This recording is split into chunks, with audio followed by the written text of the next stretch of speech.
Hello and welcome to episode 5 of Loaded Sport, the podcast where we bring you conversations, discussions and debates about loads of sports. For this very special episode, we're moving away from our usual weekend preview and weekend review and bringing you, our listeners, a bonus World Cup preview episode. I'm Dawson and I'll be playing the role of host. Joining me to discuss if they think it's coming home for Christmas or if it's just a case of getting your hopes up for Christmas are Adam. Adam, how are you feeling, mate? I've been better, thank you. But I'm hoping I can manage to get through this conversation about the World Cup. I'm very much a believer of it coming home, so... It's very important that you're here, mate, which is why I've been given duties of being host tonight, because Adam is feeling under the weather. But just based off of that little bit of info you gave us, mate, I think, and I'm sure our listeners will agree, that you sound even more upbeat than usual, so I'm sure we'll be in for a good episode. Thank you. I'm also joined by Kemp. Kemp, how you doing, mate? Interim man with the mic, how are you? I'm very well, mate, thank you. What about yourself? Nah, not bad, thank you. Looking forward to talking about the World Cup and ripping on my favourite England manager. Can't wait. Yeah, that's it. Mike Bassett. Can't wait to hear it. And also, we're very lucky to be joined by the man who's found some time in his busy schedule to bring us the city vibe. So lock up your wives, everyone. It's Muj. Muj, how are you doing? Blessings upon blessings, brothers. I'm good, mate. I'm good. I'm excited for this. There's a lot to talk about. And like you said, I think Adam sounds just as miserable as he usually does. So I don't know why. Yeah, but I'm buzzing for this. Good. We're excited to have you, mate, and we'll be even more so to have you more involved moving forward. So, like I just said there, can't wait to get stuck in with you to the World Cup, and I also can't wait to get stuck into you lot even more, but that's for another time. We'll get into the upcoming tournament very shortly, but first I've got a question for each of you. What is your earliest World Cup memory? Mudge, I'm going to start with you, mate. I think it's quite a vivid one. It might be, it's not really depressing for me, but it's the 2002 World Cup final where R9 scored 2 goals and he had that absolutely unreal haircut where half of his head was loaded up and the rest forgot to kind of turn up. It was where he absolutely annihilated Germany, and he was in the prime of his life. But that same day, my parents separated as well, so I will always attach that World Cup final to my parents breaking up. So yeah, I'd say that's my earliest. Fucking hell, Mudge, I thought you said it weren't depressing. Jesus Christ! Right, it's good news for me, mate. No, well, I was just about to say, you hyped Ronaldo there, prime of his life, prime of his career. He's one of my favourite players, my favourite non-United player of all time. So, what on that day made you happier, getting to witness Ronaldo in his prime and win the World Cup, or your parents separating? Yeah, if anything, I thought of my parents separating as just a bit of a distraction. I was trying to watch the game. I saw the first goal without any distractions, and then all hell broke loose. But I mean, R9, growing up, he was probably my favourite player to watch. I think that Brazil team were young then as well. You would have thought they would have repeated in 2006 as well with the team they had. But yeah, he was just phenomenal to watch. And when he came out with that absolutely crisp lid as well, I thought he was just audacious bloke. Absolutely love him. Yeah, I'm sure there were many people that weren't planning on leaving the house for a little bit that had that haircut. But yeah, it was... I don't think I've ever seen an interview where he's explained why he had that. So if any of you are aware of that, or if any of our listeners are aware of that, drop me a link or a comment on one of our posts to let me know, because still to this day, 20 years later, I'm still not sure what went through his head when he got that cut that day. But anyway, go on, mate.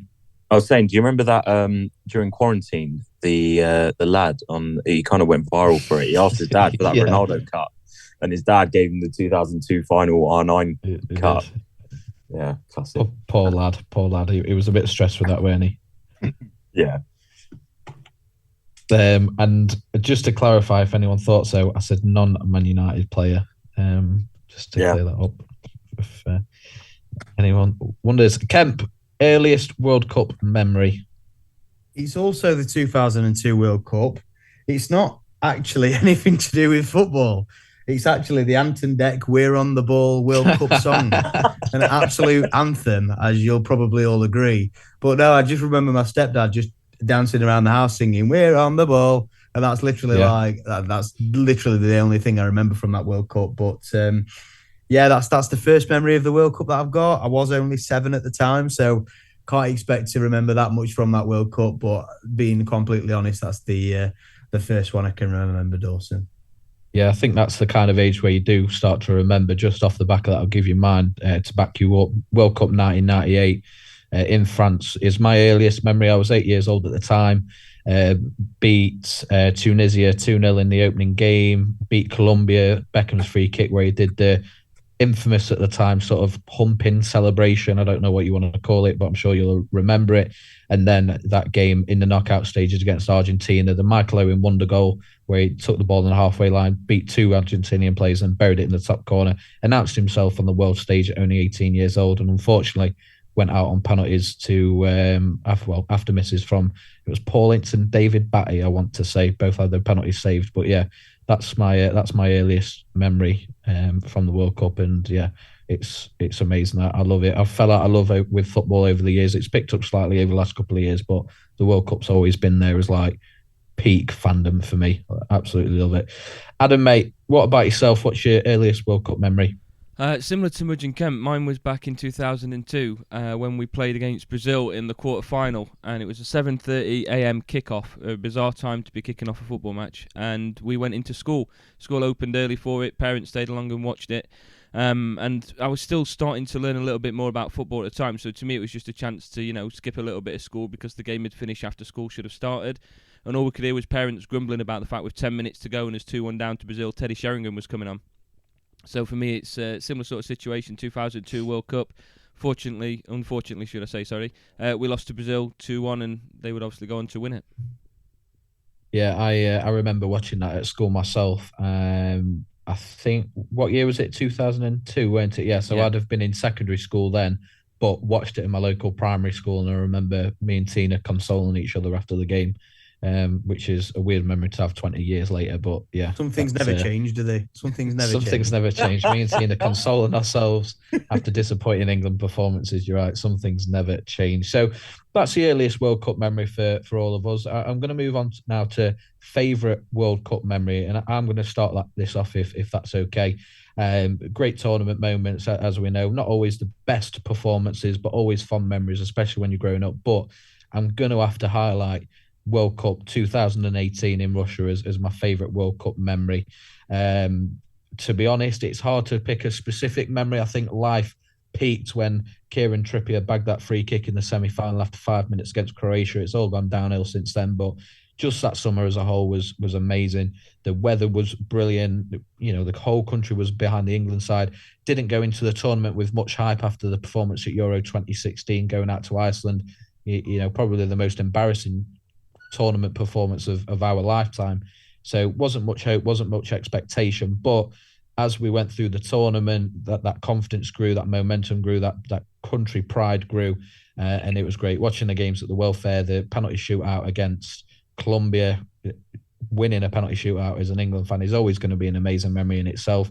The day session on the Saturday against Sweden for the quarterfinals, getting to the pub early, watching that 3 o'clock kickoff, really comfortable win, just all day in the pub with the lads and family and stuff like that. And then, like I said, that sort of 45 minutes or so, I think we were 1-0 up still at half time. So that 45, 50 minutes, maybe even close to an hour, where we thought maybe, just maybe, we were going to head to the World Cup final. Unfortunately, wasn't beat in the end, but overall, a phenomenal summer. So for that for me is my favourite World Cup memory. Adam, I'll come over to you mate, next for yours.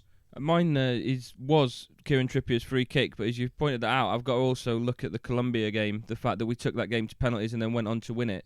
I think we were in control for a lot of that game, and the fact that we actually won a penalty shootout for the first time on an international tournament made me sit there and think, you know what, it's actually coming home. I know I've been saying for ages and ages that football's coming home. You've not stopped since, mate. Exactly, and it's just one of them things, isn't it, that you just kind of get used to saying, but I sat down and saw us win that game on penalties, and that was where it really hit me that actually this could be coming home. We've got Croatia to beat in the semi-final, and then we're in the World Cup final. There's a chance that we could go all the way here. So yeah, I'd have to say the penalty shootout against Colombia, and the fact that it gave me the realisation that it could actually happen. Yeah, and I think as well, because we went ahead early. Well, we went ahead in the game through a Harry Kane penalty, and then Colombia, if I remember rightly, scored like 89th, 90th minute to equalise, and there was kind of that feeling of, oh, here we go again. Yeah. You know, Colombia we went into that game thinking it's going to be a tough game, a bit of a bogey side. We've always struggled against teams from South America, so when they scored that goal, it was like, here we go again. And then the penalties came, and so that was even more dread. But like you said, managed to win, and that just changed the mindset and the mentality of fans and the belief in the team completely. Mudge, what about yourself? What's your favourite World Cup memory? I think my favourite World Cup memory, I don't specifically have like a match or a player doing anything, but I have really fond memories of the 2014 World Cup. And I think that's because I watched a lot of it. I think when you're kind of growing up as a kid, although you absolutely love the World Cup, I like found myself not really watching every game until the 2014 World Cup, where I watched almost all the group stages. The schedule was quite nice as well. There was always like a 1 a.m. kind of game, so it was quite nice to kind of watch that into the late morning. But I have to agree. I think in terms of as an England fan, the 2018 World Cup was, that was crazy. I think people tend to forget how lethal James Rodriguez was during that tournament. So, Yeah.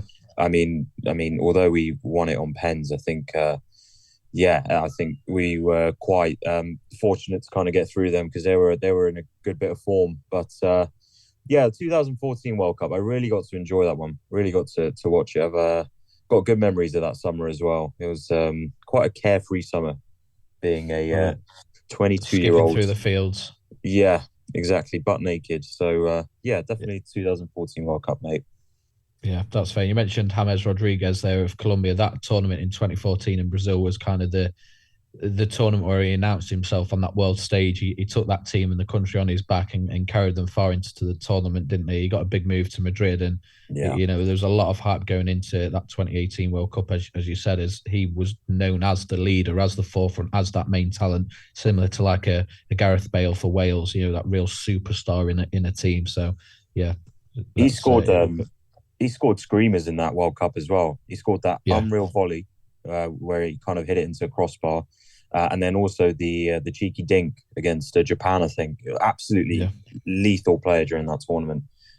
He just came alive. Yeah. Kemp, what about you, mate? What's your favourite World Cup memory? Similar to Mudge, really. 2014 World Cup, really fond memories of it due to the fact that I just, finished college, or was literally just about to finish college, I think, when it first started.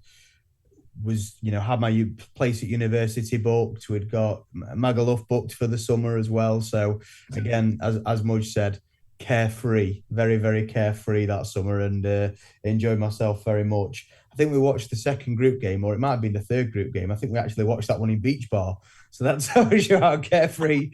That World Cup was. What a fucking shithole. I agree. So I think it's in terms of a World Cup, a memory of an overall World Cup, I think that one's probably my favourite. But when it comes to a World Cup moment, I'd have to say that Kieran Trippier free kick from 2018.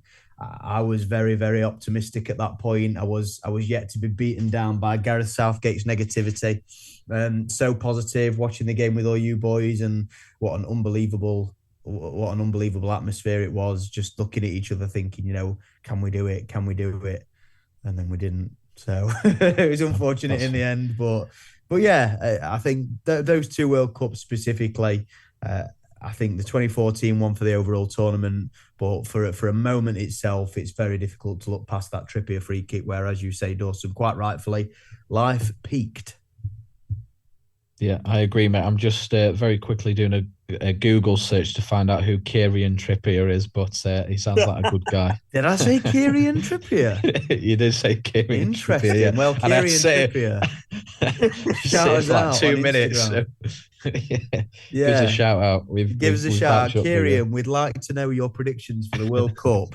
Yeah, love that. Thanks for pointing that one out, Dawson. Appreciate it. There it is, mate. I was biting my tongue for 2 minutes waiting for a gap, and I thought, has it been too long? But I had to say it. But anyway, so there are earliest and our favourite World Cup memories from the tournaments throughout our lifetime so far. But as of Sunday, the tournament has the opportunity to make even new memories, maybe even ones that will top those lists, depending on how England get on. So we'll move on to what's upcoming. So as of Sunday, as I mentioned there, we'll start off World Cup 2022 in Qatar, with the opening game in the same place where the final will be played, in the capital in Doha.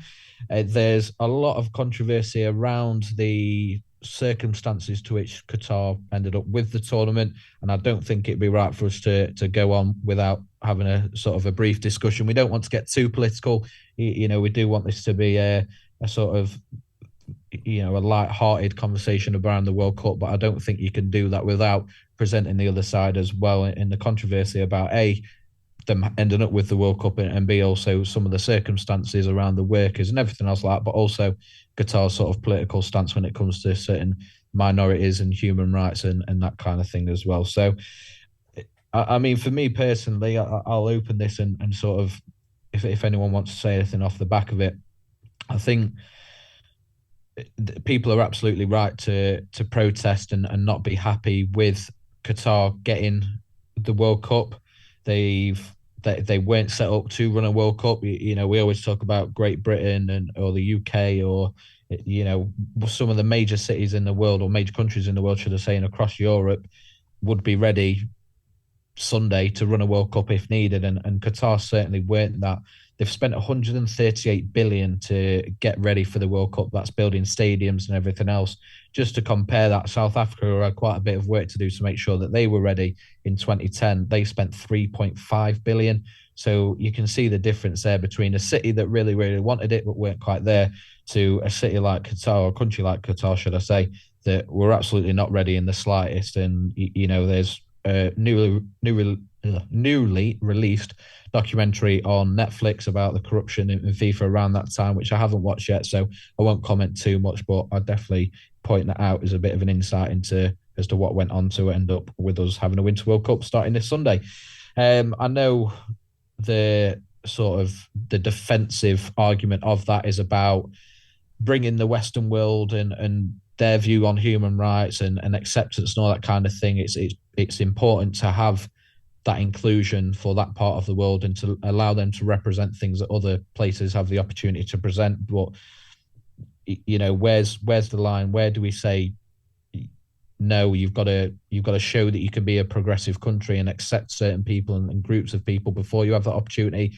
Or, is it a case of we do have to give them that opportunity to show they can change? Saudi Arabia, very close to Qatar, they've had boxing events, they've had MMA events, they've had Newcastle obviously have been taken over by certain parts of their government as well. Wrestling events have been quite popular over there too. So that side of the world is starting to be included in these sort of major sports events, but we're not quite there yet in terms of seeing actual change of how they run their day-to-day life and how people that may visit their country or live in their country can be accepted for who they really are.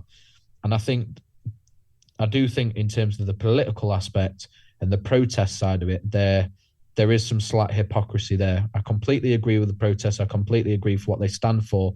But if you look at, and I may be a bit controversial in saying this, but I think in 4 years' time, there's going to be a World Cup in the United States of America. And, we're very knowledgeable in terms of the stadiums and the cities that are going to be used, and it will all be about the glitz and the glamour. But there's a lot of political things that even our part of the world don't agree with and get highlighted a lot in the news, like gun laws, like the recent changes to abortion rights for women and it being their choice because it's their body and all that kind of stuff. That again, I completely agree with people having, the right to do what they want. But I've got a feeling come 4 years' time, because it's fancy, because it's a spectacle, because it's about the glitz and the glamour, that kind of stuff will be put on the back burner and won't really be highlighted and talked about. So I just think us as fans, like if we're going to have an issue with one country having it for certain reasons, we've got to be consistent across the board. I don't know if I'm wrong in saying that, lads, or if anyone agrees, but that's just sort of my thoughts on it. But I do think it's important just to highlight some of the discussions that are going around in media and social media and everything else heading into Sunday. I think Go on, Kemp. No, I appreciate that. I think what I would say on it, and again, I couldn't agree more with the initial part of the sort of what you said there, in the sense that I think it's absolutely right that everybody has the ability and the right to protest. I think that's absolutely correct. I think the way the Qataris run their society and the way that they don't accept people from certain backgrounds is something we definitely don't agree with as a country, as our ethics. I'd say the vast majority of the people in the West probably don't agree with that either. I would also say the workers' rights and the way that they've been treated while they've been building the stadiums and stuff like that is obviously appalling for anybody that's seen any information about it. And I mean, what really do you have to say about the World Cup bid itself? Everybody pretty much knew from the outset that it was corrupt, it was backhanders, it was money, it was the Qataris paying FIFA to let them host the World Cup, and that's pretty much exactly what happened. I don't think you'll get anybody really in world football, even the most ardent FIFA supporters and defenders, that will deny that took place. But ultimately, we're in a position now where we're a couple of days away, a day away from the tournament starting, and that's it. That's over. There's nothing you can do about that. Everything's set up and it's ready to go. On to your second point, and I've got a third point as well that I'll move on to, and I'll probably give out about that one a little bit. On to your second point about the consistency that we need to show when the US host it in 4 years' time. I don't think, while we do have the right to protest and we do have the right to make our feelings and our opinions quite clear, Qatar it's an Arab country, and the national religion of Qatar is Islam. And it's quite clear that in the Islamic religion, it is a sin to be homosexual or something like that. And you have to respect other people's religions and other people's beliefs. And yes, I agree, it's not right. It's absolutely disgraceful what they do and what they've said and what they've, how they treat people. But ultimately, the World Cup is being hosted in that country. You can't expect to go to that country and expect to live with the same sort of freedoms and do what you want, where you want, when you want in that country as you can in our country. When people come to our country, we expect them to accept our culture. So I think it is only fair, and I think it's right that, yes, while we protest and we do that peacefully, and we try and educate them in a way that isn't patronizing, that these things are important, the human rights abuses for trans or homosexual people is very, very important. But at the same time, we can't go over to the other side of the world and lecture them on beliefs that they hold very strongly, and that's how they run their society. So I think it's a very double-edged sword. Obviously, doesn't take a genius to figure out that I absolutely do not agree with anything the Qataris say on that side of things. But I also think there has to be a level of respect from people visiting that country as well. The third and final thing I'll say before I bring you in, Mudge, and the thing that's really pissed me off just as much as anything else in this entire tournament, is people like David Beckham and Gary Neville, who virtue signal till the cows come home about how they're so progressive and how they're such heroes of the game, and they should be awarded and lauded for their opinions and Gary Neville, standing on stage with Keir Starmer, he's so progressive, he's part of the Labour Party. And then he's getting paid by the Qataris or, to go on be in sports. We don't need to talk about it too much because the conversations have already been had. But that's the thing that really annoys me currently about this World Cup, maybe because it's happened recently, but the hypocrisy from some of the media figures in our country and former players in our country, ambassadors for Qatar with the human rights, issues that they've had. Yeah. And then being ambassadors for them, it's just it doesn't sit well. And Mudge, I don't know if you'll agree, but that's the thing that's really pissing me off at the minute about it all. Yeah, I think it's pretty public knowledge amongst all of our group of friends that the Gary Neville situation irked you quite a bit. And yeah, I mean, you know what? I think I'd compare that to celebrities singing "Feed the World" when they've got millions of pounds in their pockets. Do you know what I mean? It's quite hypocritical.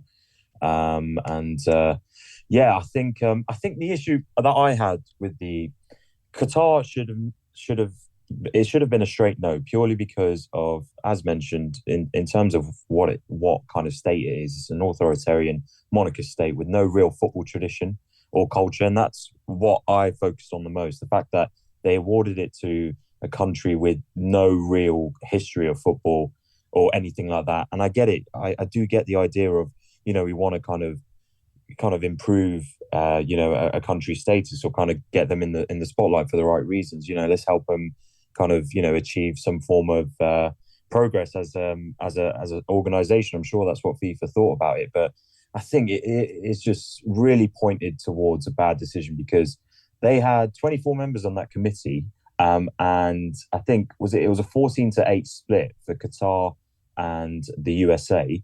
But I think out of those 24, 2 are actually exposed as being bribable.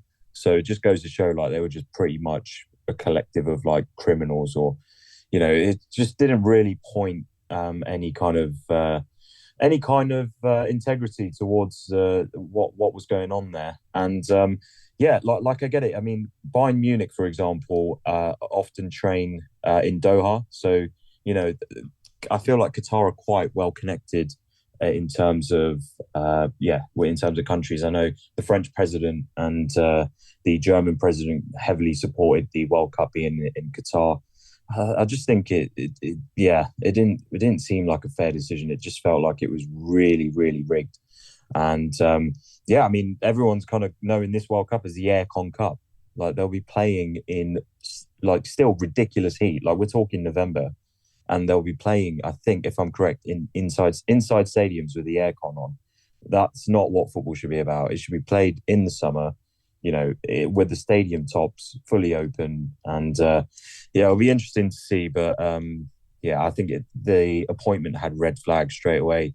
Adam, I don't know what your thoughts on it are, but I mean, from what I've gathered, it seems to be a pretty unanimous dodgy decision from FIFA.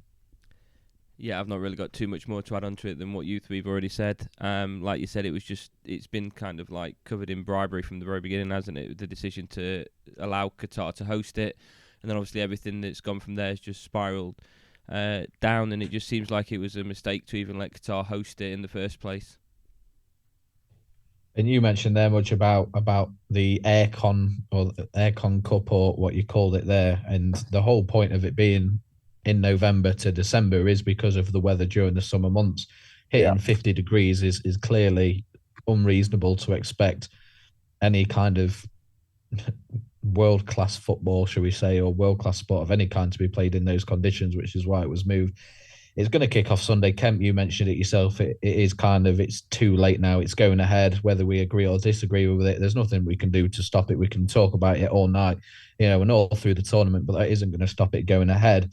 It's just a case now of what will the legacy of it be, because they can come out of the other end of it and say, you know what, fair enough, they got ready for it and they delivered, or it's going to be a mess start to finish. But, whatever the outcome of it is, people died to get it ready. Migrant workers, working on the stadiums and into the thousands. So no matter what the legacy of it is, that even if it is really good and they deliver on screen in terms of the what's delivered on the pitch, there's always going to be that sort of sour taste in your mouth because of what was sacrificed to get to that point. But it doesn't matter what happens in the tournament; it's tarnished already.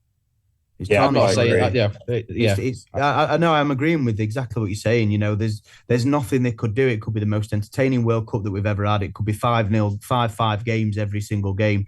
It wouldn't matter. And I hope now that it isn't tarnished anymore. I think my biggest concern now, it's not on the pitch. I think on the pitch, it's going to be the exact same as any other tournament. I think it's going to be, it's a World Cup. It's great. It comes around every 4 years. I think what's concerning me more than anything else is fans and fan safety.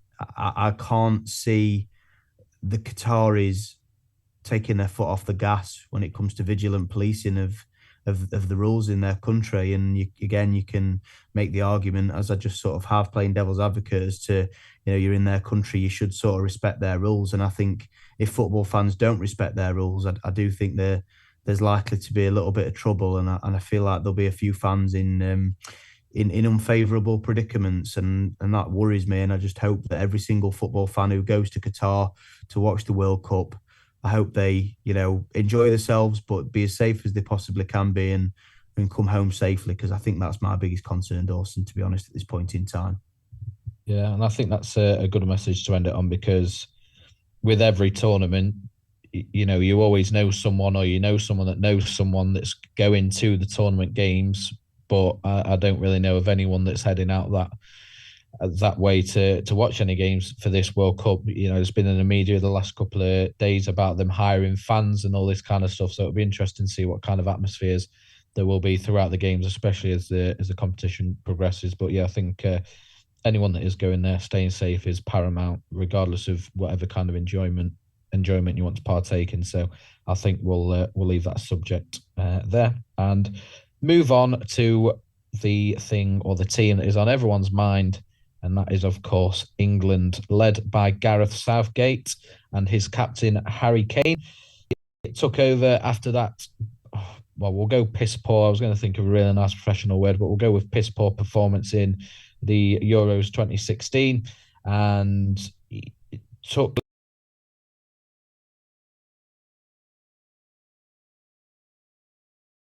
belief and turned that round into what was that semi-final performance in World Cup 2018, and then of course reaching the final in the Euros just last year before losing on penalties to Italy. So the faith is still there, or the faith has grown. There is, however, going into this tournament, a lot of talk about Southgate's tactics, about Southgate's future. And for me personally, I think that's very harsh, because on paper, in our lifetime, we've never got past the quarterfinals. We've not even got into some tournaments like Euro 2008, for example. So a manager that's got a tournament record of a semi-final and a final that was lost in penalties, I think deserves all the respect in the world, and not quite some of the harsh opinions that are going round. And I think that would be a perfect time to bring back in Kemp and talk me through your current thoughts on the team. They're a team that are going into the tournament in not great form at all. They've not won any of the last 6 games. What are your thoughts, mate, on Southgate, on his career as England manager, and what you're expecting by the time this tournament comes to a close, or England's partaking in it comes to a close? Yeah, and I think that's a really good point and a really good place to start. You mentioned Gareth Southgate's legacy as England manager, and I'm going to surprise a few of you now and say I think Gareth Southgate's influence on the England team as a whole, I think, has been really positive. I'm not saying I absolutely do not think that it's he's had a bad influence on the team whatsoever. You look at the result and the performance that we had in the 2016 Euros, as you mentioned, and going out to Iceland in such a pathetic manner. It couldn't get much worse, but Southgate really did come in and galvanise the squad, brought some young players into the squad, galvanised the country, and really made us feel proud of the England team again. I honestly do think Gareth Southgate has got a very good relationship with the players. I think the players really like him, really respect him, and I do think he's turned it around on that side of things. Now I'm going to move on to the other side of things. So we're putting this part behind a paywall. Yeah. So tell us how you really feel. So no, that honestly is how I really feel about it. But then I'm going to come on to something else. So that's off the pitch more than anything else. So now we look at on the pitch. So I'm going to just very, very quickly run through Gareth Southgate's tournament results, if that's okay with everybody. So World Cup 2018, I'm going to start with there. England 2, Tunisia 1, scraped past those. England 6, Panama 1. That was an unbelievable day. I'm sure everybody will agree. England 0, Belgium 1. Okay, let's move on. Round of 16, England beat Colombia on penalties. Quarterfinals, England beat Sweden 2-0. Semi-finals, Croatia beat England 2-1. We'll not bother about the Belgium third place playoff because it doesn't mean anything, does it? Let's be honest. I feel like it's a bit of a waste of time. Okay, so that's the World Cup side of things for Gareth Southgate. So if you could just sort of reflect on that, I'll point to you, Mudge, on this one. I'll pick on you. If you could just reflect on that, the teams that we beat in there, tell me which of those teams we should have lost against. I do get your point. That's my only point is that. That is my only point. So okay. I will. So I think in terms of Southgate, right? I'll make a quick point. I'm going to continue after you finish, Paddy. Yeah. So, I'd say Colombia are a bit of a bogey team. I think we all agree with that. Sweden, I mean, we were expecting them, but honestly, they're a really gritty, resilient side. So, I'd think maybe Sweden, and then obviously Belgium as well. But you can only beat who's in front of you. And I agree with that. I agree with that. And I'm very, very happy that we did beat those sides. I don't get me wrong, I really am. But being completely honest, do you really think that any of those sides were really, you could have come away from that thinking, oh, I can't believe we've lost against those, like Iceland or somebody like that, a game where we've come out of it and thought, God, I can't believe we've lost against them. They're rubbish. Yeah, I think you got to look at the situation though, because in 2016, I think we were pretty much rock bottom. No, I've given credit to Southgate for that. I really have.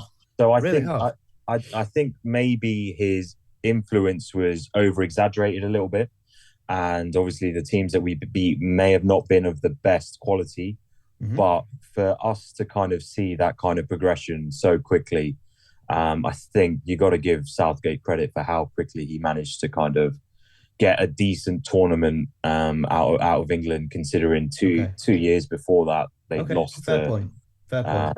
Lost to a team they should never be losing to. How we lost to Iceland, I don't know. No, fair point. I agree with that. And like I say, Southgate galvanised us pretty well. But so what's your fucking problem? So on Euro, hang on. So at the World Cup, we lost against Croatia and Belgium, right? Yes. Okay. Good signs. We move on to the Euros. England 1, Croatia 0. England 0, Scotland 0. Czech Republic 0, England 1. England 2, Germany 0. Ukraine 0, England 4. England 2, Denmark 1. Italy 1, England 1. Italy win 3-2 on penalties. Bearing in mind at that point in time, I think we'll all agree that the German side was very diminished. It wasn't the German side that we all knew and feared. Okay? So, in my opinion, and this is why I think Southgate is a fraud, and everybody thinks he's absolutely fantastic, and I just don't get it. There's 3 teams in that entire list of teams that I've just mentioned there. So Croatia and Belgium in 2018 and Italy in 2020, okay? They are the only 3 games where I look at it on paper with the sides and the squads that we played against, where if we'd have beat them, it's a really, really good win. That's a really good win against a team that we're either underdogs against or we're about even. We've managed to beat those teams. The 3 times that Gareth Southgate's come up against a team that's capable of playing decent football and actually tactically able to adjust to England, we've failed. He can't adapt tactically, as we've seen against Italy in the final, because in the first 15 minutes, we were absolutely all over him. And then after that, Italy just controlled and dominated the game throughout the game. And we didn't deserve to win it. Let's be honest. We just didn't. Croatia did the exact same. And from my perspective, how do you expect England to do anything else and win anything under Gareth Southgate when we've had 2 of the easiest runs we are ever going to have at the attempt of winning silverware, for, winning the Euros or winning the World Cup? We're never going to have a run as easy as that again. Brazil got eliminated. France got eliminated so early. I think in the last Euros, we had a clear run at it. An old Italy side is all we had to come up against. And we failed spectacularly at Wembley. And again, Southgate, fantastic for what he's done. He's galvanised the squad. He's galvanised the team. He really embraced it and took us to that next level after the disappointment of the Iceland game. But ultimately, it's just every single time we play against a decent team, he fails, and he always will. I think it's harsh to say that Germany team were diminished. I think their issue was that German team was it was a mix of experience and youth. And obviously same with us. If anything, we were a bit more experienced. But I think they played 3 at the back with 2 wing backs, and we did the same as well. We were just much more lethal on the counter. And I think they also hit one just wide. They were unlucky to get a goal in that game. Do you know what? Kemp, I remember during that tournament, I swear during Euros, like I think leading up to a final, you said it's coming home. Like I think Adam had goaded you into saying It's coming that. home. You don't say that at Euros. Oh, it's coming home like my coach. Wasn't Do you know the what I mean? original song about the Euros in '96? Because the Was it? tournament was being played, Oh God, yeah, it was. and then they I thought that was re-released it in just about the '98. World. I thought that was just about the World Cup. No, it was originally about Euro Interesting. '96 because it was being played in. I don't know if it was just England or the UK. I'm not sure because I can't remember. Like I can't remember watching it. Like I I said, think the only '98 was other my thing earliest I'd say, memory. yeah, I think the only thing I'd say as well on it is, aside from Gareth Southgate's tournament performances, where again, in my opinion, three teams we was, there were tough games and we've lost all three. So any tough opposition we come up against, we've lost against and pretty badly as well. We've not really shown much fight and much heart in those games. I think we expected a lot more, but the Nations League performances that we've had this summer, I mean, surely we can all agree that not only the results, but the performance was absolutely diabolical. And I think we'll get into the predictions for how we think England are going to go on. But my God, Yeah. how bad was that? I agree, but do we care?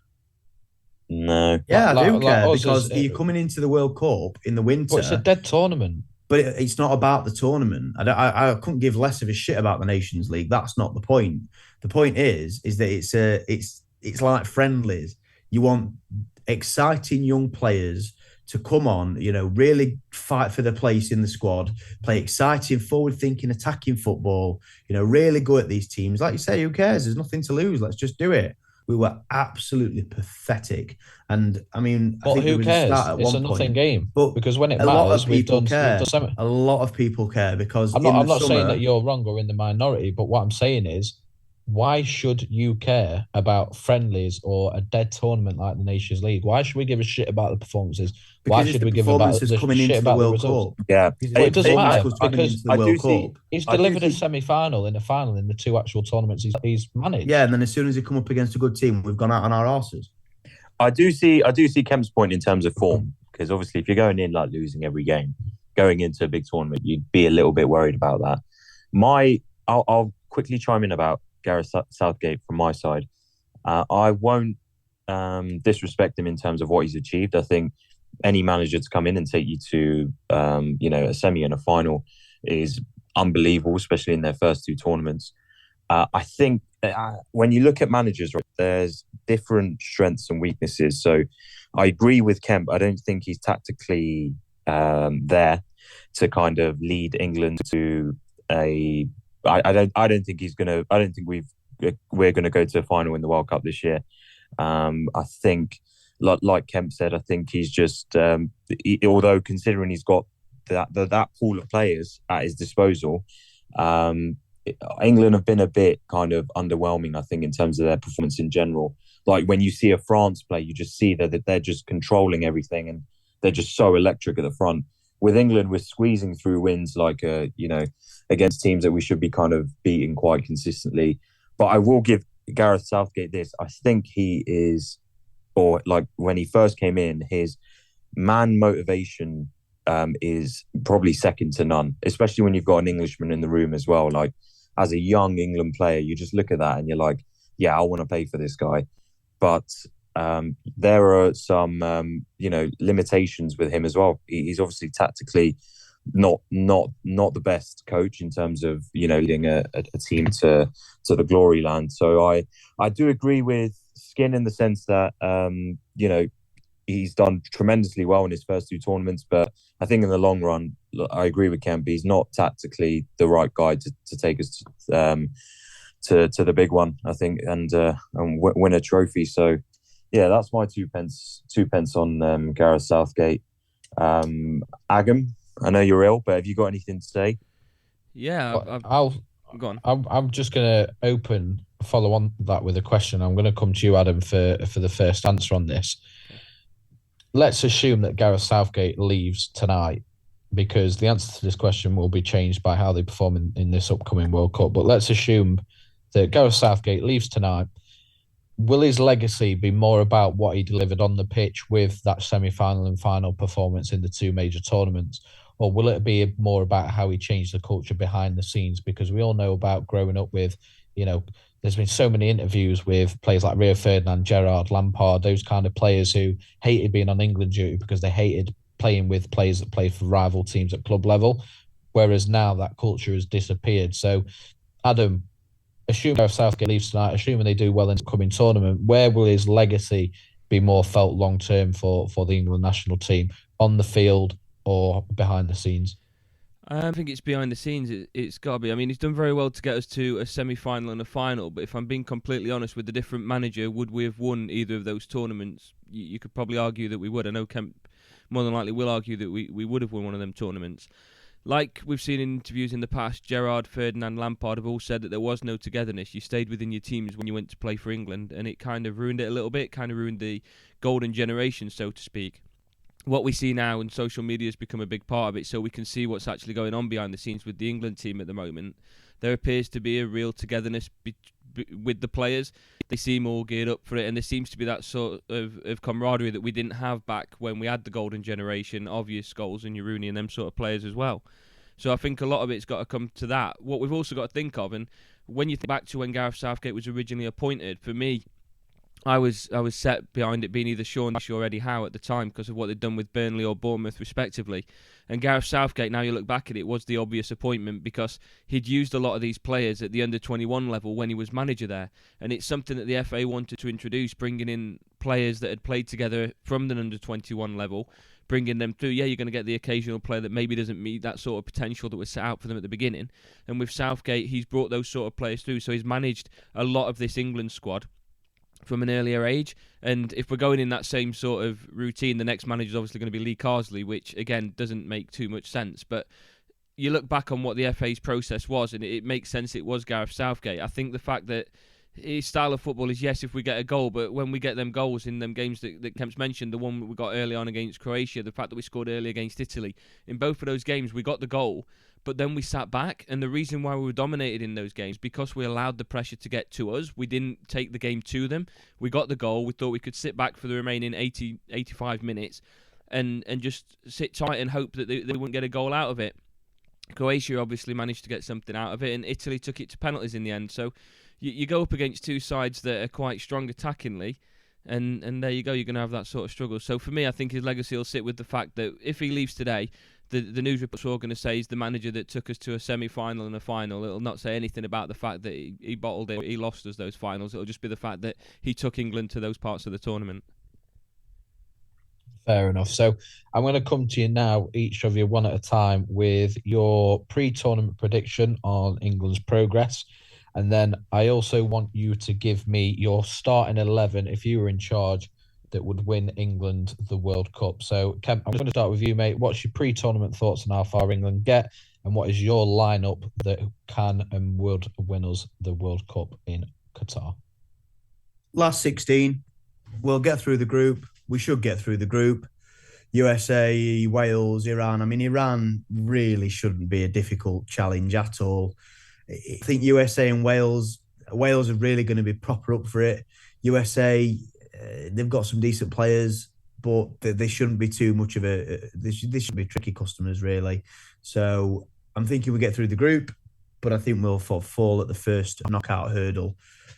I don't know who we're going to get. I don't know the possibility is that we'll get, but I just think when we get to that knockout round, I think we'll bottle it straight away. I don't even think it'll be a get through the stretch of the tournament. I think it'll be an immediate bottle job. So that's my prediction for how I think England will get on. As regards the team, I did give a lot of thought to this, and I wonder what you guys think, but here we go. And I might surprise a few of you with this prediction. So I'm going with 4 at the back. I don't think the 3 at the back works anymore. I think it's very, very negative. I think Southgate really doesn't play to his strengths. We've got some fantastic attacking players, and we don't utilise them, and we've got some very weak players at the back, and we tend to, like Adam's just said, sit back rather than go forward, which doesn't make all the sense in the world to me. So I'm going Pickford in goal. I'm going Walker, Cody, Stones, and Trippier. Jude, Bellingham, and Declan Rice in the midfield. Sterling on the left, Foden as a number 10, Saka on the right, and Harry Kane up front. So it's more of a sort of 4-2-3-1, I would say. with the emphasis on sort of going forward, maybe Trippier and Walker bombing forward where they can, and Bellingham and Rice maybe covering for those guys when they bomb on. So for me, that's my starting 11, and I don't know if that's sprung any surprises for anyone, but that's what I'd go with. I think Cody being in there, Trippier at left back is a bit surprising, but I'll quickly jump in with mine, and because my starting 11 is very, very similar to yours, so may as well get that out of the way. I've got us getting to the quarterfinals, similar to you, Kemp. I think pretty good performances or positive results, should I say, in the group stages. I think we'll get through the last 16. And then we'll fall a bigger team come the quarterfinals. I do agree in the sense of that we seem to struggle against those teams where it's a bit more even.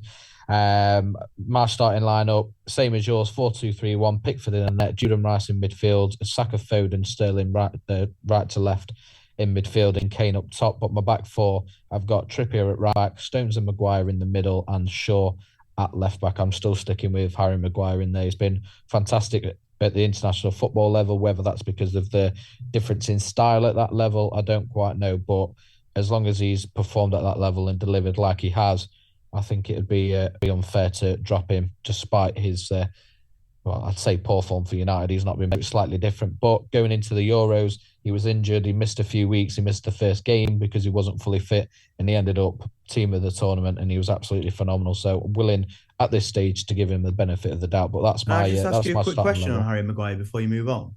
Of course you can, mate. I know you say you don't care about the Nations League, but how do you think he performed in those Nation League games? He was awful. Okay, but I thought you just said he did well for his country. In the tournaments. Just in tournaments? Yeah, the Nations League is a dead tournament. I don't care about that. I've already made that clear. Does it not matter how he performs in the Nations League at all then for you? No, because like I said, I'm willing to give it the benefit of the doubt. Okay. Based on his performances. Okay. In the Euros and World Cup. I'll nick in with that. I think. Yeah, go for much. I think the defenders he's really taken with him, I think you've got no other choice but to actually put him in there. I'm not putting Connor Cody ahead of him, just because of what I've seen. Don't get me wrong, he was terrible in the UEFA Nations, but you've got Cody, Ben White, and Eric Dyer, yeah. Harry Maguire goes ahead of those guys.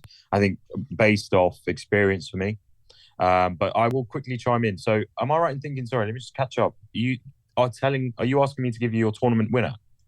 So no, where do you think England will get in the tournament? And if it's not a win, give us your starting 11 that you think would give us the best chance of winning the tournament. Got it. Right, I'll start off with my lineup then. I will go Pickford in goal.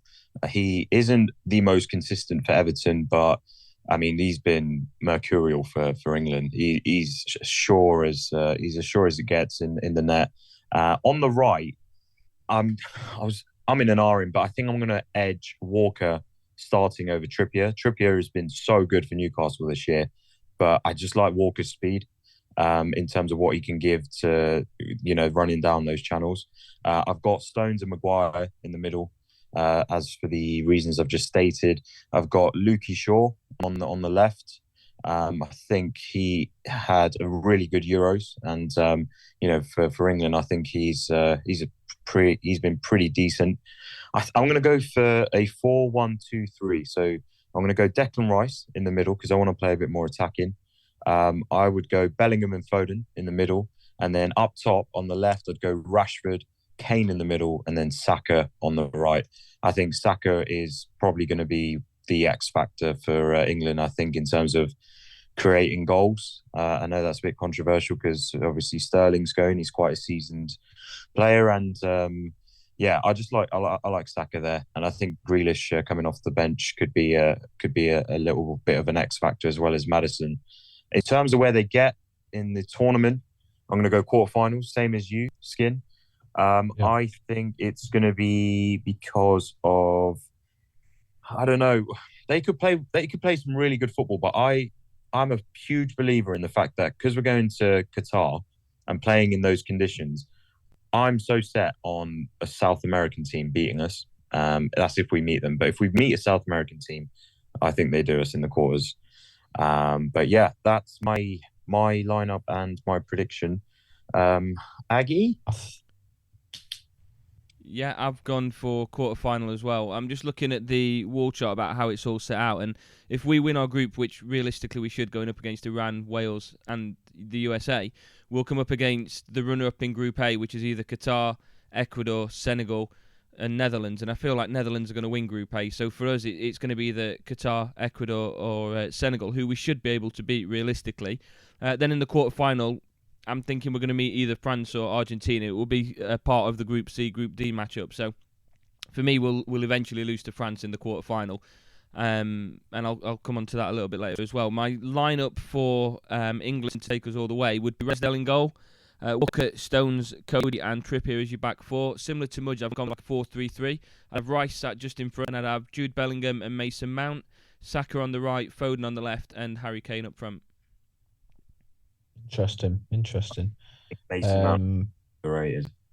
Mason Mount. I think the controversial choice for you, Mudge, was Rashford in there over Sterling, but he scored some goals this season, so I think that's fair. But yeah, Adam, that's a little bit. I'm not sure about controversial from Mudge's side. I think Rashford's probably the right choice over Sterling. Sterling's not really done too much since he's gone to Chelsea, and I think Rashford's trying to really helping Manchester United start to reach their potential. Not controversial in the sense that I think it's the wrong choice, but maybe the biggest in terms of what will actually happen on the pitch. I think Southgate's always going to favour Sterling, isn't he? The only reason I'd agree with that, though, and again, this is what for me, and this is the way I read the question, but this is the way that you would line the team up.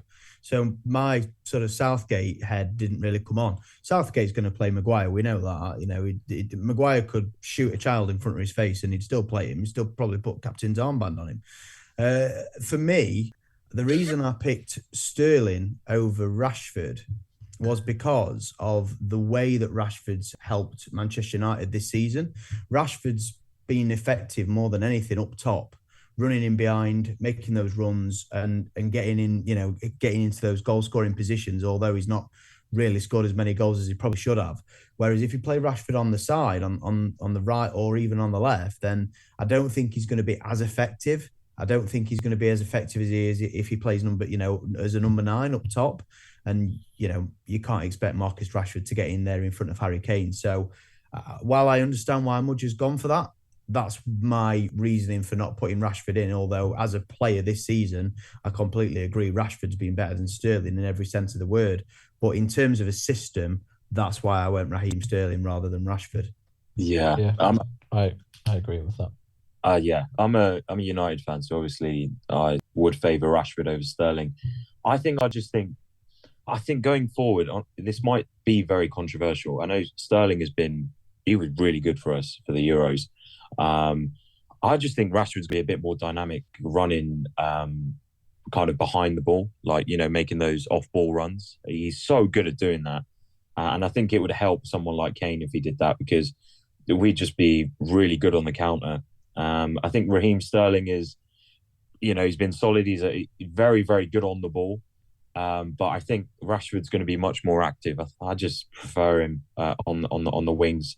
I couldn't choose Sterling, and I think Saka. Like I said, I think Saka's going to be huge for us if he can perform. I think he'll kickstart the attack for us. So, I agree. Yeah, that's fair. And Adam, you mentioned the wall chart there. I did a little online one where you see who gets through the tournament and who plays who through the tournament, all that kind of stuff. We'll get into that a little shortly. But I had England playing Senegal in the round of 16 and England winning that. It was announced today that Sadio Mane will miss the World Cup as he's not been able to recover from his injury. So that could really change things up in Group A. Could give someone like an Ecuador or maybe even a Qatar with the odd positive result the opportunity to join, you would assume, Netherlands in the last 16 and face England in that first knockout game. So huge news in Group A this afternoon. Sadio Mane will miss the World Cup and is naturally a huge loss for Senegal. So moving on from England now, one thing that I do want to talk about very briefly and get your thoughts on their legacies, on their potentials in this tournament is the potential for this to be the last ever major tournament appearance for both Lionel Messi and Cristiano Ronaldo. Lionel Messi, the captain of Argentina, goes into this tournament 35 years of age, and Ronaldo, captain of Portugal, goes into this tournament at 37 years of age. So a lot of limelight, a lot of spotlight, a lot of media coverage on both of those in their respective countries, also over here and around the world, and what they can do with Argentina and Portugal this year if they can get those wins and go out of international football on a high.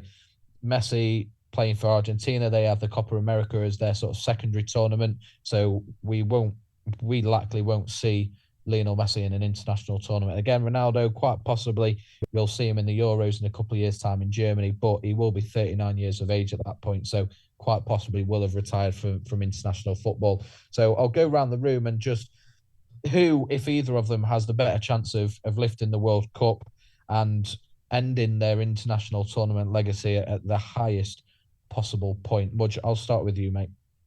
Cristiano Ronaldo Sui. I just wanted to say that, sorry. I think it's 100% Messi's last tournament because he's been flirting with that since 2016. And then obviously him winning the Copa America, I think has kind of reignited his fire a little bit in terms of international football.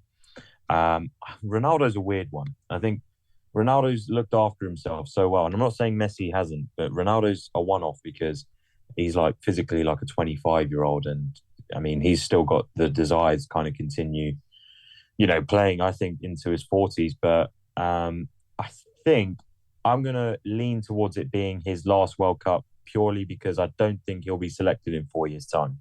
Even if he's still banging in goals for whatever team he'll be playing for, it definitely won't be United. I don't think the coach at that time will pick Ronaldo. Like I said, he's been really, really good in terms of looking after himself. He's obviously a workaholic in the gym, but yeah, I'd say Messi's last tournament and Ronaldo's last tournament in terms of the World Cup. So yeah, that's my pick.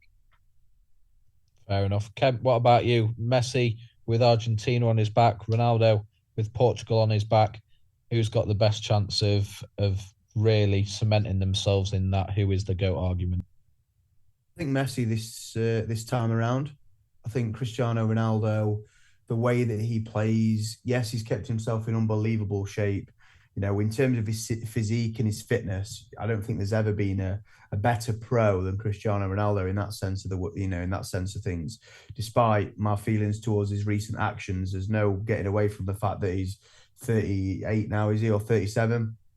And he's like Muj said, I probably won't go as far as 25, but I'd say he's definitely got the fitness. No, mate, genuinely, they've like in terms of like measuring his metrics as a human being and as an athlete, he is physically built like a 25-year-old. Okay. I'll give you the benefit of the doubt, but for me, I think, in my opinion, maybe more closer to a 30-year-old. But regardless, it's very, very impressive, and I think he's been a great footballer.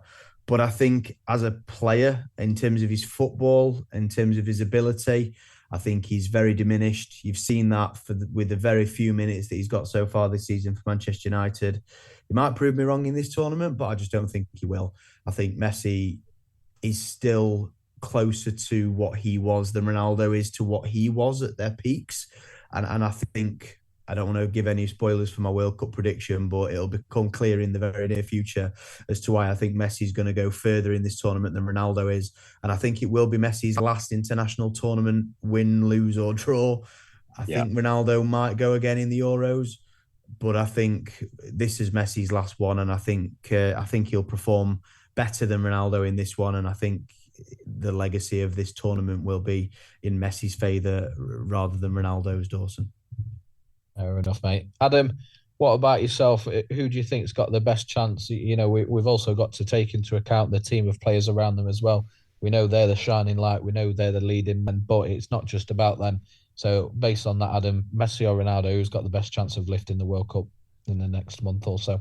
I'm going to have to agree with what Kemp and Muj have said and say it's going to be Messi. I don't think he's going to lift it, but I think he's going to have a better chance than Ronaldo and Portugal. For many years, I think Portugal have been heavily reliant on Ronaldo, and this year they've got a couple of extra players in there that might help. Bernardo Silva, Bruno Fernandes. I know they've been playing for a couple of years now together, but I think that's just strengthened their squad ever so slightly.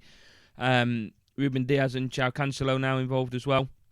But for Argentina, their attack force, you've got Di Maria, you've got Lautaro Martinez, of course you've got Lionel Messi as well, and then Dybala. You've got a very strong attack from Argentina, and I think a lot of defences are going to come up against that attack and really struggle.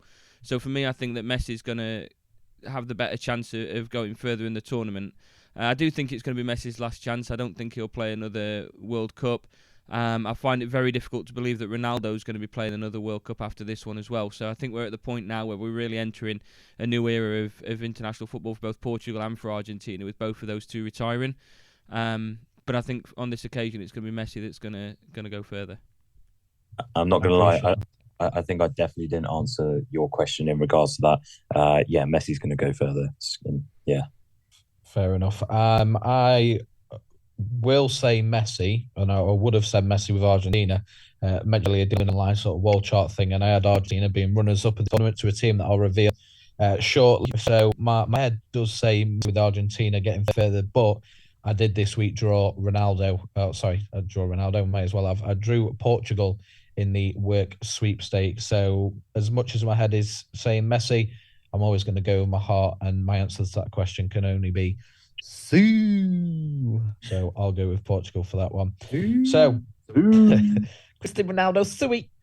Have you seen the video of Speed meeting who he thought is Ronaldo, and it's like he's a 2 out of 10 lookalike, and it's horrendous. But he's an idiot. That guy that's appeared in that video has appeared in like side men and beta videos. Like you've seen him, and honestly, I don't think he looks like Ronaldo at all. He just looks like a boxer, Ronaldo, but. He looks like you ordered him off Wish.com and he dropped the box a few times on the way to you. Yeah. But yeah, he had a full-on mental breakdown. Bless him. But yeah, I'll be full Ronaldo over Messi in this tournament, but purely because I've got a potential sweepstake win on the line because of it. So let's start to wind this down, lads. We've had a very good conversation around England and the chances and the background to the World Cup. But it's now time to put our name in lights and our name on the records and our thoughts and our predictions out there in the open to be recorded and been able to look upon forever. So I'm going to come round one by one, try and keep it short and sweet, but if you've just got 1 or 2 bullet points to back up your reasons. And we're going to start off first with your winner, the team you think that will lift the World Cup in just over a month's time. Kemp, I'm going to start with you, mate. Gone Argentina. I'm going Argentina. I think Messi is going to be a really pivotal player for them, but in previous years, Argentina have been, just known for their lightning quick and dangerous attack. But I think it's a bit different this season. They've got Lisandro Martinez, Christian Romero. They've got Otamendi as a backup, who's getting a little bit older now, but still a very decent player. I think they've got a more well-rounded squad than they probably have in previous seasons. And I think they've got a really, really good squad mentality and good squad cohesion, which is what I think will let sides like France and potentially Portugal down. So I've gone for Argentina, Dawson, to win the World Cup. I'll follow up with, after I said I had Argentina as the runners-up, I've got them losing in the final to France. I think that they go back-to-back and win the World Cup again after winning it in 2018. I think they've got a great squad. They're missing a couple of key players in midfield in Kante and Pogba, but I still think they've got the overall squad depth and a relatively, I don't want to say easy run because, again, once you hit the knockouts any given Sunday and all that kind of stuff, but I will go with France as my winners. Adam, who's your winner for this year's World Cup? I've gone for Brazil. I know Kemp just mentioned then about the quick attack that Argentina have, but you look at Brazil's attack and you've got Jesus, Neymar, Antony, Vinicius Jr., and now Martinelli, who's been performing very well for Arsenal.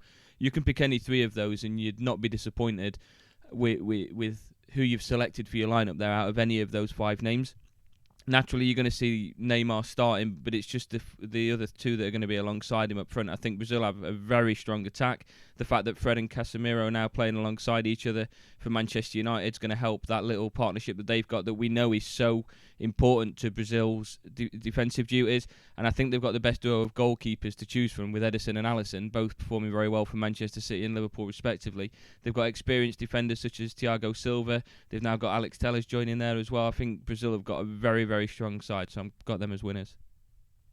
Yeah, I think that's a fair comment to make. Muj, who have you got as a tournament winner? I've got Iran winning it all. That's it. Right, let's move on to I don't- top scorer. We don't need any. No, go on. no, I think I had a feeling Kent would go Argentina as well. I've gone Argentina, and I think that's because over the last 2 years, I honestly don't think they've lost a game since like October 2020.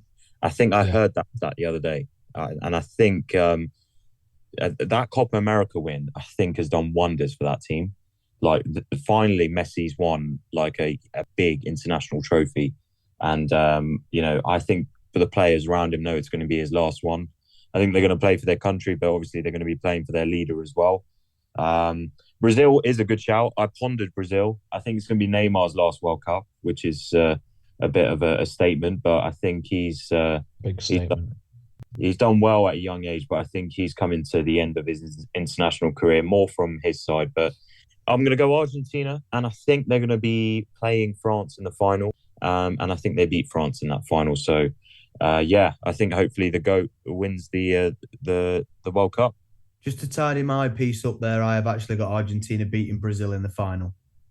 Oh, Interesting. Adam, have you got his runners up? Just so I've got you've got France yours as in as runners well. up. Similar to you, I've got them getting to the final, but I think Brazil will just be too strong for them. Let So me make we've all got Argentina Yeah. getting to the final then. Let me make a At point. least. Nope. I think the South American teams will do they'll be quite comfortable. I think in Qatar because of the weather. And I know I had a conversation with this with a work colleague today, saying people playing Barcelona at that heat, it's going to be consistently brutal sun. And I honestly think the teams like Brazil and Argentina won't flinch. And yeah, that's one of my reasons why England won't do particularly well this tournament. But thought I'd add that in. Yeah, that's fair. Much, I'm going to stick with you for the next question, mate. Who have you got as the top scorer of this year's World Cup? I'm going to go for Kylian Mbappe, just because I think that France attack's going to be quite loaded, and I think he's going to be the focal point for them. If you want me to predict how many goals he'll score, I'm going to go with 6. So Kylian Mbappe is my top scorer. Yeah, I think I'll jump in there just with you mentioning 6. It was Kerwin that mentioned on our Instagram page when leaving his answers that sort of 5 or 6 range is all you need to really be in the mix for top scorer. And for that, well, taking that into account, I'm going to go Harry Kane as the top scorer. I think he can easily get 4 or 5 in the group stages.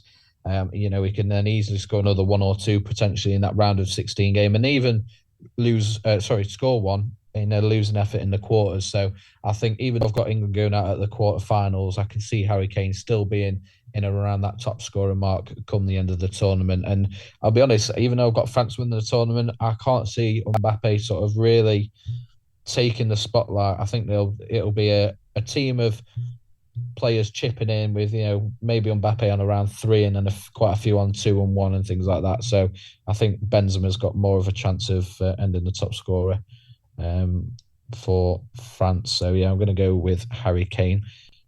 Aggie. Can we quickly segue into me from that one just very quickly?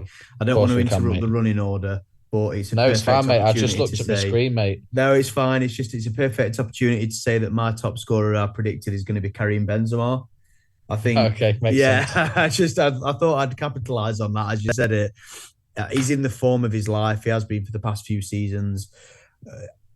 He's got such weapons around him that I think he's going to find himself in front, 5-10 yards in front of goal quite often with a whole goal to aim at. So I think Benzema will finish on 5 goals, and I think that'll be enough for the top scorer, Dawson. Can I make a quick point? Yeah, of course you can, mate. Go. They have Tunisia, Australia, and Denmark in that team. They're going to absolutely riot, and I think Benzema's going to get like multiple goals per game in maybe one of those. But that's the reason I went Mbappe, because I looked at that group and I was like, they're going to absolutely feast on these bum teams. So, I think France, Benzema's a great shout. But I know Mbappe is getting a lot of hype, but yeah, I would favour Benzema when it just comes to outright goals. And the only reason I'm carrying on speaking is because I'm coming to Ag next, but I just need to wait for him. I'll give him the opportunity to come back in the room, because I only feel like he's just thinking about Mudge feasting on his bum after what he just said there. So I'm just giving him a moment to come back in the room and come away from that thought. But Aggie, you're in, mate. Who have you got as top scorer for the 2022 World Cup? I've gone for Lionel Messi. I considered Benzema, I considered Gabriel Jesus for Brazil, but I've settled with Messi. Similar sort of thing. I've looked at the group stage, and they've got Saudi Arabia, Mexico, and Poland in the group stage. They're going to be looking at either Denmark, Tunisia, or Australia realistically in the round of 16. So for me, I think Messi on his final World Cup is going to do absolutely everything he can to go on and win it. And I think I've got him down scoring 8 goals throughout the entire tournament. So for me, I feel like Messi's going to be top goal scorer. Yeah, completely fair, mate. Completely fair. And Aggie, again, similar to the last question, we'll finish with you on that one. So I'm going to start with you on the next one. Pretty much every international tournament, there's a surprise team, a team that mixes it up with the big guns in the later stages, a team that gets further than a lot of people would have predicted. It was Denmark in the Euros, obviously off the back of what happened with Christian Eriksen. They had a lot of people behind them, and they carried that with them to get to the semi-finals. Croatia in the last World Cup got to the final before getting beat by France. Not a lot of people would have had them getting that far into the tournament. So there seems to be a history of one team getting in around that sort of semi-final game, maybe even sometimes a little bit further, and surprising everyone with their progression. So, Aggie, who have you got as your surprise team? I don't know how much you really regard it as a surprise, but I've gone for Poland. In the group with Argentina, Saudi Arabia, and Mexico. I think looking at the side of Poland, it's not really a side that you'd think just on face value that they're going to go on and do quite well. But they're quite strong defensively. The one that surprised me is Matty Cash being called up for Poland. I had absolutely no idea about his heritage that meant that he could gain citizenship in Poland. Yeah, he did. I want to say a couple of years ago now. Yeah, about a year ago that he got the citizenship. But yeah, he's going. Szczesny, since leaving Arsenal to Juve, has been an integral part of their success. Milik as well, attackingly, and of course you've got Lewandowski, who's going to be a very important part for Poland. I think looking at who they've got to face in their group, yes, Argentina is a tough game, but Saudi Arabia and Mexico, I think Poland should have enough to see them off and get themselves through to the next stage. Then, like you say, it's just any given Sunday from there. Yeah, I think Poland always have that kind of conversation or always get that kind of backing because of Lewandowski. But correct me if I'm wrong, I can't ever really remember him performing on an international level on the bigger stages in tournament football. So I think there's a few people have this kind of discussion and opinion when a tournament comes and then they never really deliver, but they've absolutely got the potential there. So I can see why you picked them. Kemp, who's your surprise team going into this World Cup? Who do you think is going to get further than a lot of people would expect? It's going to be Serbia for me. Serbia are in a group with Brazil, so it's going to be difficult for them in that respect. But they're also in the group with Cameroon and Switzerland, and I can see them getting through those two sides quite easily. The reason I say that is because I believe, if my stats are right, they've won 4 in their last 5 games, and the 5th one was a draw. They've got teams like Dusan Tadic, Vlahovic, Milinkovic, Savic, Mitrovic. They're all players that I think any of us that sort of know football at a fairly decent level know that they're all, pretty decent players at a good standard. And because they've got such a good run of form, and yes, again, they've got Brazil in their group, but apart from that, they should be beating the other 2 teams. I think Serbia have definitely got what it takes to get at least to the quarterfinal stage and possibly beyond that. Well, I'll make mine nice, short and sweet then, because mine is also Serbia for the very reason you've given. 2 players up front, Mitrovic and Vlahovic for Juve, fantastic strikers. Mitrovic is having a great season in the Premier League with Fulham. And yeah, I think they've got very good players in each line on the pitch. So I've actually, like I say, got them getting to the semi-final. So yeah, Serbia for me are also the surprise team of the tournament. So Muj, we'll move on to you, mate. Who have you got? Have you got anyone different from either Serbia or Poland? I do. I've got Mexico. Okay. I think I'm going to go purely because I think a South American team. I think I wanted to kind of find one a little bit out there, but I think they'll prosper. They've never got past the quarters, and obviously they've got Chicharito leading the or is he? I don't know. But I know that they've got the GOAT goalkeeper in Ochoa. And whenever he's involved in the World Cup, he is phenomenal. You honestly, like an absolute fish out there. But I like their group, actually. I think they've got a really good chance at nabbing second. So obviously they've got Poland in there, and I think, like Ag said, they are Poland are looking strong, but I think Mexico in that weather. I mean, I'm heavily basing this on the conditions, but in that weather, I'd favour Mexico out of that. Argentina, Mexico, I think is going to go to Argentina, which is fair, and then Mexico, Saudi Arabia, I think Mexico roll them over. So I'm hoping Mexico are a bit of a dark horse, and yeah, I'd like to see them, make it past the quarters and prove me right. Just on that, I don't know if it's going to change your opinion, but Chicharito not going to the World Cup. No, I'll still stick with Mexico. Back in your voice. Back in your voice. I like it. Yeah. Why not? You've got to stick to your guns. So, yeah, that is everyone's winners, top scorers, and surprise team of the tournament. We've got stuck into where we think England will get and the team that we think could and would win us the World Cup. We've also got stuck into the legacies of Messi versus Ronaldo and what they can deliver in this tournament. So I'm going to close off now with our listeners, or some of our listeners' predictions as well. We've had quite a lot across our social media pages. So I'm going to get stuck in now. Naturally, some people are going to pick the same as us, but the odd one, I'll ask for your opinions where they're a little bit different. So we'll start going through them now. I will start with Sam, obviously our fifth man, our fifth guy. He's on his way back from Florida as we're recording this, and he's going to be joining us on Monday for the weekend review show when we record for release on Tuesday. Can't wait for him to get stuck in, and he has got a lot to say on the current Ronaldo situation with Manchester United from a club perspective, and also the Green Bay Packers as NFL team. So can't wait for him to get stuck in. But he has got France winning the World Cup like I have. He has got Kylian Mbappe being the top scorer. He's got England getting to the round of 16, and he has got his surprise team as the US and A. He's not provided any reasons for that, but I imagine he's got them joining England outside of the group stages and potentially getting into the last 8 and maybe even further. But that's who Sam's gone with. So work my way through the list. Jay Young has gone with either Portugal or Brazil.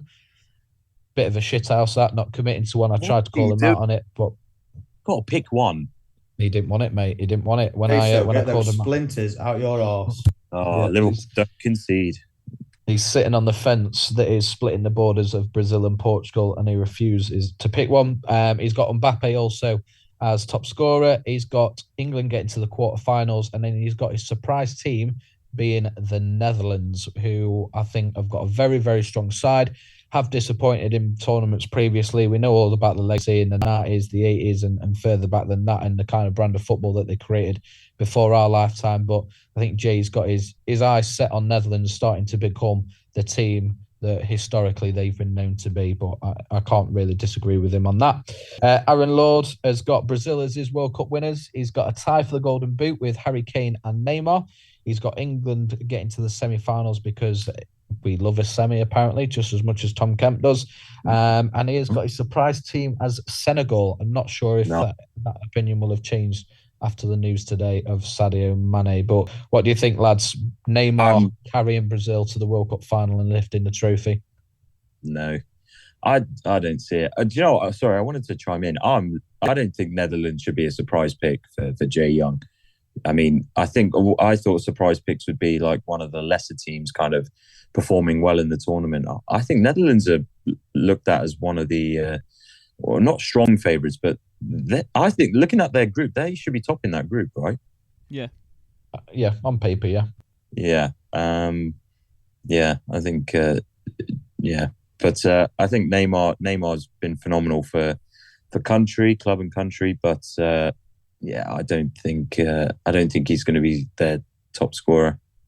Yeah, all the hype in 2014 and with the World Cup in Brazil was about him carrying the nation to victory, and it didn't happen. They got embarrassed in the semi-finals by Germany, as we know. But Aaron's got that scenario happening this year. On to Richard, the sexy man Shellswell, as he's known in the pub leagues around Rotherham. He's got England going all the way. He said, "Have the faith, lads." He can see it coming home for Christmas. He's got Harry Kane leading the way with the armband and in the Golden Boot race. And he also, like me and Kemp, has got Serbia as the surprise team. So quite a lot of people have seen that sort of depth and that quality across the pitch that Serbia have got and fancy them to do quite well. Sean, similar to a lot of people already, France to win. He's got Memphis Depay as top scorer What you mentioned there about the group that Netherlands have got. So I think he fancies Depay to get a few in the group stages and then potentially further into the knockout games. Could be quite a good shot, and I imagine pretty decent odds for an each-way shout as well. England getting to the quarterfinals, which seemed to be the most popular pick, and then he has got Wales as the surprise nation. Got to the semi-finals in the Euros a few years ago. They won a lot of hearts with the legacy they've built since the passing of Gary Speed. They've got a world-class player in Gareth Bale. But Adam, Gareth Bale, do you think he is still got it in terms of being able to deliver? Didn't play for quite a bit towards the end of his Madrid career. He's now playing in LA in the MLS. Do you think he's still at the level of quality that he needs to be to carry Wales on his back and get them deep into the tournament? As far as I'm thinking with Wales, it'll be as far as maybe the quarter-final. I can't see them getting too much further than that, but I'd say even for the quarter-final, it's going to be a good result for them. For Wales, I think it is predominantly around Gareth Bale, and I know he's playing in the MLS at the moment, and he's still performing at quite a high level. I don't think he's anywhere near the level he was when he left Tottenham to Madrid, or even when he came back to Tottenham on loan. I think he's not reached quite the potential that a lot of people expect, or maintain the potential that a lot of people expected when he left from Tottenham to Madrid. I feel for the Wales team is predominantly Gareth Bale, or they don't really have too much offering going forward. So I think if you're saying deep into the tournament, quarterfinals probably as far as I see Wales going. Fair enough. We're on to Kieran now. He's got Brazil lifting the World Cup. Harry Kane being the Golden Boot winner. England again getting to the quarterfinals. And he's got Cameroon as the surprise team. Which I'm just going to very quickly touch base with you on this one. Again, one or two bullet points. You mentioned about fancying South American team, should I say, in this tournament due to the similarities in the climates. Do we have to potentially consider an African team to be getting really far, considering that Qatar is just off the northeast of Africa? What do you think about Cameroon's chances, or even any team that are coming out of Africa into Qatar? Yeah, definitely. I think it probably suit them slightly better than the South American teams. So obviously, it's more or less exactly in that region. Obviously, conditions play a big part, but then obviously you need a quality team as well. I'd say out of all of the African teams that I looked at, I think Ghana probably were the ones that kind of stuck out to me the most. It's a bit of a tricky group. They've got Portugal, Uruguay, and South Korea. But yeah, I think Kerwin's done a good shout there. I think one of the African teams are probably going to do well in this tournament because of the conditions. And yeah, I don't fault that. I think it's a good shout. Fair enough. That was Kieran with that prediction. We'll get on to Kerwin's very shortly. It's fine. It's so good. Next up will be a favourite to Kemp. It is our leader, Rob, Sam's dad. He, unlike you, has got all the faith in the England team, Gareth Southgate and all the backroom staff, and he has got England going all the way and bringing it home for Christmas. So, Kemp, I will very, very quickly come over to you on this one, because as much as you don't rate England, as much as you don't rate Southgate, you rate Rob with all your heart. So I'll be very interested to hear what you've got to say that will go against his opinion and thoughts with that one. Rob is our leader. He's coming home. Yeah. Rob, honestly, this is Rob's influence. He could choose Afghanistan, who aren't even in the tournament, and I'd agree with him. Rob is our leader. He leads us all the way. Love that, man. That's it. It's coming in for Christmas now. Kemp is a big Sir Gareth Southgate fan, as he is. I'm sure he's thinking right now. He's also got Switzerland as his surprise team, being led by Shaqiri. I'm sure he's had the odd screamer in the World Cup before. On to Ben now, who me and Adam work with. He's a big NFL fan. Seahawks fan, just like Ag as well, and our work chat is constantly filled up with ridiculous trade talks between the two of them. But he's got France winning, Mbappe the top scorer. He's got England getting to the semi-finals, and his surprise team, he only one that picked this team, but Uruguay, led up top by Luis Suarez and our group leader, Darwin Núñez. But you mentioned, again, South American teams, a lot of talk about Brazil, a lot of talk about Argentina. Naturally, they're always going to be leading sides. But Uruguay have got a pretty strong side. And again, led up front by players of the caliber like Suarez and Núñez. Is there potential for them to be a bit of a sneaky pick for top South American side, Mudge? They're my pick to top that group, genuinely. I think I think I'd rate them over Portugal a little bit. I think, like you say, our leader Darwin Núñez and Luis Suarez. Uruguay have always been on the cusp of kind of doing a bit of damage in the World Cup. Obviously, with Luis Suarez's handball in, I think was it 2010, and then they managed to win that game. I think Uruguay are probably one of the strongest South American teams there. So that is a great pick, I think. Yeah, definitely go under the spotlight because, again, the focus is naturally always going to be on Brazil and Argentina, but I think they've also got a good chance. On to Chino now. Chino on Instagram commented saying that he thinks Brazil will win. Mbappe will be the top scorer. England, like a lot of people, he sees getting to the quarterfinals.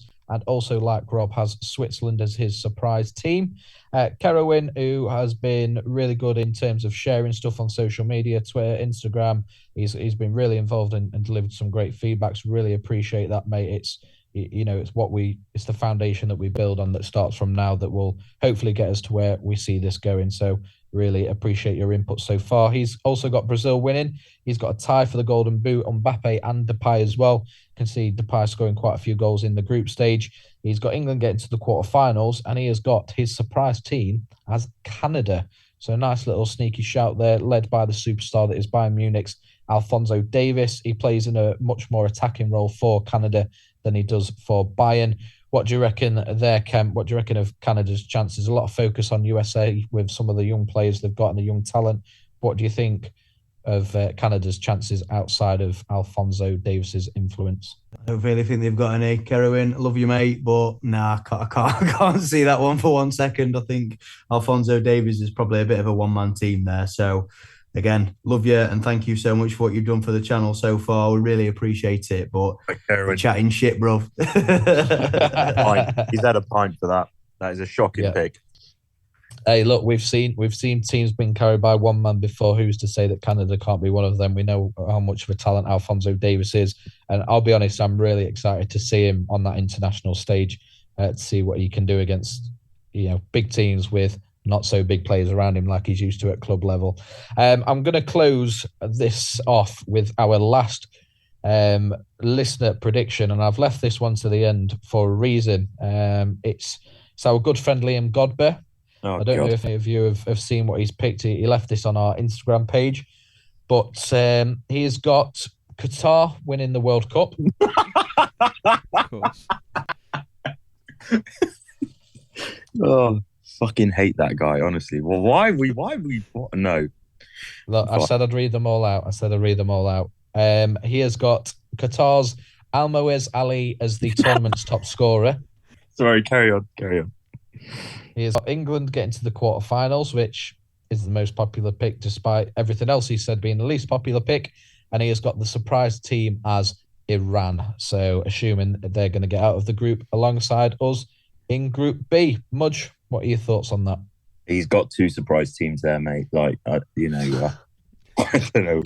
Yeah. Surely if he's got Qatar winning it, he doesn't need to say Iran as his surprise team. Iran is the surprise package. Do you know what? What on earth are Iran going to do? he's picked Iran just to pop me. I think we should ban him from the page from now on, lads. Okay. Yeah, just do ourselves a favour.